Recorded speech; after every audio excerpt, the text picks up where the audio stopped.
So one of the things we've been talking about for 2 weeks is Chase Sexton starts. And they're doing them in because Lars has the button and the Hondas are phenomenal off the start. And Chase, he's got to get off the line. He's got to get off the line. He had a chance to win this thing. And he was, he got a bad start or so-so start in the first main. Yeah. And what happened when you get that? You get landed on. Not his fault, but you get landed on. Some would say that someone saw these starts coming. That's where I was going with this. So, yeah, broken hand. And then, so Phil, Chase told everybody he got a new motor package specifically for the starts Friday at Vegas. Mm-hmm. You pull up next to him. You ask him what's his game plan for the starts, right? Mm-hmm. I love how Phil asked him what his game plan is. Yeah, well, I'm just wondering because what do you think his game plan is? to get a good start and win, but because I don't want, like I said, it's like NASCAR playoffs. It's a 3-horse race. I don't want to be a part of it. I don't want to start next to the Hondas. I don't like starting next to Chase. At Charlotte, I started next to Chase on the inside, and I edged him out. And I feel like I hurt him a little bit. Because before you get into the story, right, because this is a good one, was it a mistake in the spirit of this story? Because when I saw Chase start next to Jet, I'm like, what are you doing? Yeah. Like, literally, I said, I'm glad I wasn't on air, like, because I literally came out of my mouth, what are you doing? Yeah. Yeah. I couldn't. So, sorry, I just remembered that. Now I didn't think about it. So right now I'm like, really, man? Yeah. Like, come on. You have to know, like, this is a part of strategy and racecraft. Like, don't do that. We said on Friday show, go to the other side, man. Don't do that. Let's bring out some team insight here. What goes through the headsets? I wasn't a part of that. I'm going to agree with JT. On the team headsets, who comes up with that game plan? I'm just wondering. Dude, with Chase, I actually don't know. I mean, like, what's the most critical? Could be Kier, right? Could be Kier. What's the most critical part, right? Honest to God, hand on the Bible, I don't know. All I'm going to say is I agree with JT. The first 10 feet is everything. If you get squeezed and you have to let off or pull the clutch in, it's over. My reaction you're going to get ahead of Jet in that situation? It ain't Never. even 10 feet. It's fucking. Exactly. Right. It's an right. inch, dude. Immediately. Fucked. Right. And you're not going to beat those guys. You have how many motos and how many main events to prove it. So what are you doing? Like, I don't know. He's much better than me and always will be. Yeah, but that decision, I literally was beside myself at that. So take us through this, Philip. Obviously Chase, because I didn't want to say what they had changed or whatever. That's not my business. But he said they came up with a new motor package, whatever that may be. Yeah. So then we end up lining up next to each other for the practice starts, and like, I don't go with those idiots on the practice starts because I don't want to fucking get cleaned out just because someone's all horned up. Fake starts. Fake starts are a fucking joke, especially those guys. Like, dude, you're going for $1 million. Why would you? No, dumb. But anyway, he's telling me he's got it figured out. They're all good, and I was like, I don't know, watch, And all of a sudden the gate drops, and he's just like, like off, and he just got fucking swallowed the fuck up, and I'm like, yeah, no. So he comes around last, and we line up on the other side for the second practice starts, and I'm like, dude, I said, what happened? He goes, oh, I don't know, my clutch was slipping or something, like just like completely derailing. I'm like, dude, that ain't fucking it, man. He's like, no, this one will be a lot better. Fucking the gate drops, goes over, fucking squirrel dicks out a little bit.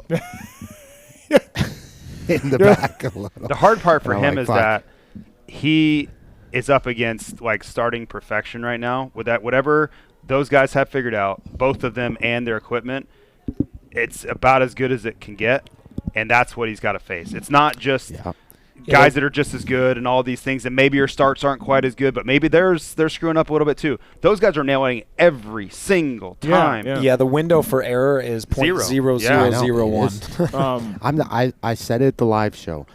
I fucking grease some starts. I grease them. And those fucking guys still edge me out. Hondas. Yeah. Hondas. Lawrence, I mean I fucking get everything down to a fucking millisecond, clutch, shift, throttle, whatever, and they still fucking get me. We went through this. Toru. Toro. Yeah, I don't know. It's Toru. Toru. Yeah. It's Toru. Yeah. Fucking guys Lars some fucking button. It's Lars told us Japanese guy, HRC. Toru does the mapping. Oh, that's the guy's name. Yes. You know what? So at the live show, we're like telling Lars, can we get Toru over at the club tomorrow? I don't know how it works in an Austrian brand hiring a Japanese guy, but maybe he's for hire. Probably not. For a blank check. Great. So Lars has a button, and it's Toru doing the mapping, and that's it. It's phenomenal. Yeah, I think they're phenomenal starters either way, though. Yeah. Anything you put I on. mean, but I do. I really think those bikes have something. I do. I do. It's pretty obvious. Yeah. Like Yeah. They are great watch, starters. You can watch their bike. Yeah. And we're talking about it this weekend on all these shows we did and whatever. It's very rare that I've ever watched a motorcycle compared to others and visually seen it just faster. Mm-hmm. You hit like in soft spots and torque, and I'm like, oh, yeah, that's a lot faster. Yeah. Like they have a lot more power Yeah. to wield than other people do when they need it. So yeah, there is something going on there. And Will Christian and I work really close together. And she wants to know, and I would say the same for Katie Osborne. They're really trying to learn the subtleties and all the nuanced stuff of racing because it's just going to help them in the end.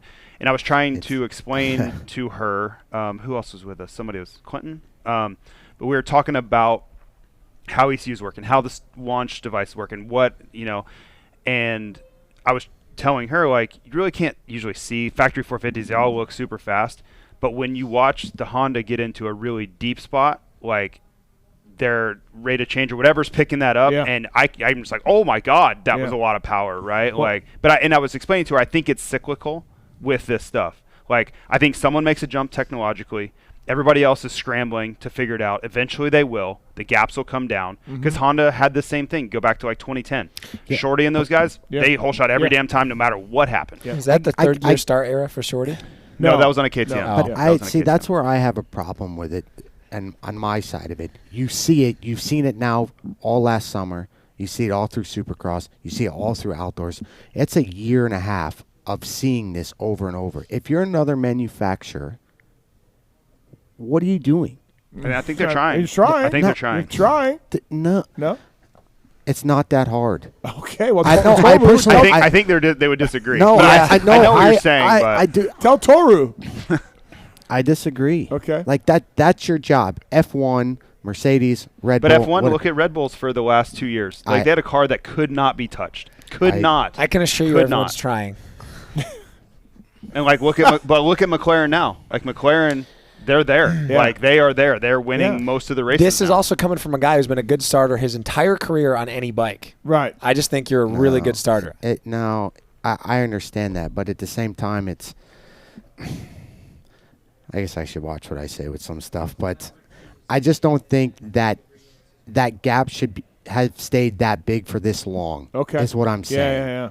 You know? Yeah. They should have closed this gap a substantial amount by now. But who's to say they're not increasing it? Like I don't think that they came up with a setting. But I want to know what's. Nope, I want to know what's. okay, I want to know what's being changed. Is it something very big internally, or are we just throwing header pipes? I think that's why they have proprietary information. You know what I mean? Like, I know what I mean. Dazzy told me what they're trying to do to get better.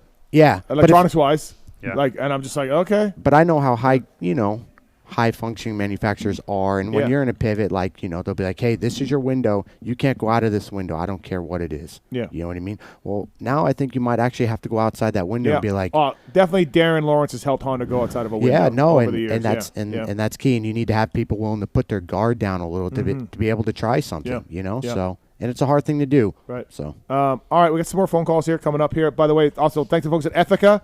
Rarik's running an Ethica hat right now. Shout out Foz.